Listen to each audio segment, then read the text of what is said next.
3 সপ্তাহ আগে আমি চন্দ্রমল্লিকা গাছের একটা ডাল কাটিং করে পুঁতেছিলাম। আজ সেটা তুলে দেখলাম আর বিশ্বাসই করতে পারছি না, এত সুন্দর শিকড় গজিয়েছে। তো হ্যালো বন্ধুরা, এইভাবেই কিছু নিয়ম মেনে আপনারা যদি চন্দ্রমল্লিকা গাছের ডাল কাটিং করে বসান তাহলে কিন্তু খুব সহজেই আপনাদের নতুন চারা তৈরি হয়ে যাবে। এবার আমি আপনাদের দেখাচ্ছি যে কিভাবে এই চন্দ্রমল্লিকা গাছের ডাল থেকে নতুন চারা তৈরি করবেন স্টেপ বাই স্টেপ।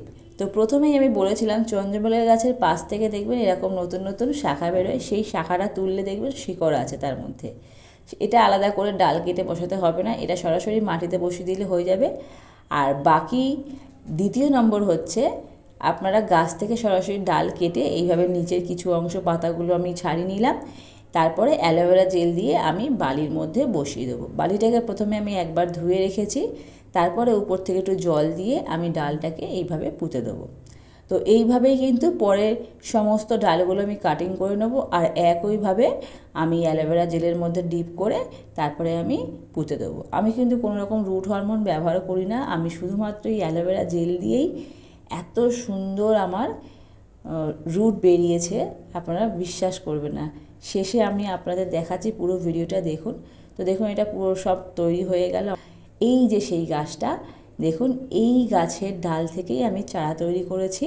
আর এই গোলাপি কালার ফুলটা দেখছেন, এটাই কিন্তু এই গাছে ফুটেছিল শীতকালে। তো শীতকালে 2025-এরই এই গাছগুলো আমার। দেখুন কি সুন্দর শিকড় গজিয়েছে, দেখেছেন?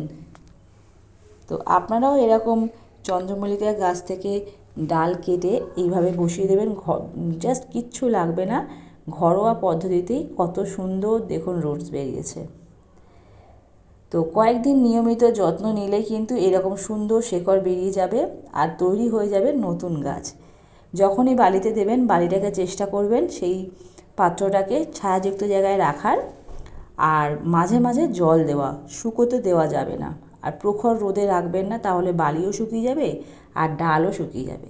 একটু ছায়াযুক্ত জায়গায় রাখবেন, আর একদিন অন্তর অন্তর একটু জল ছিটিয়ে দেবেন অল্প অল্প করে। তো দেখুন আরও সামনে থেকে দেখাচ্ছি কত সুন্দর রুটস বেরিয়েছে। তো এরকমই নতুন নতুন টিপস পাওয়ার জন্য অবশ্যই আমার চ্যানেলটাকে সাবস্ক্রাইব করে পাশে থাকার অনুরোধ রইল। আর ভিডিওটাকে শেয়ার করবেন যদি ভালো লাগে বন্ধুদের সাথে।